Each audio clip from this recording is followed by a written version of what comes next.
Maraming nagtatanong sa atin kung ano ba ang mga possible questions during final interview or final deliberation. Napaka-importante ito dahil ito na ang pinaka-last or panghuling stage para sa recruitment process para ikaw ay magiging isa ng ganap na pulis. Napaka-importante sa lahat na ikaw ay confident lalo na sa pagsasalita at pagsasagot ng mga questions ng ating mga panelists.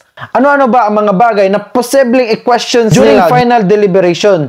Ito yung mga common questions na itatanong sa inyo. Una, how will you apply your profession as a professional teacher or professional nurse in the Philippine National Police Organization?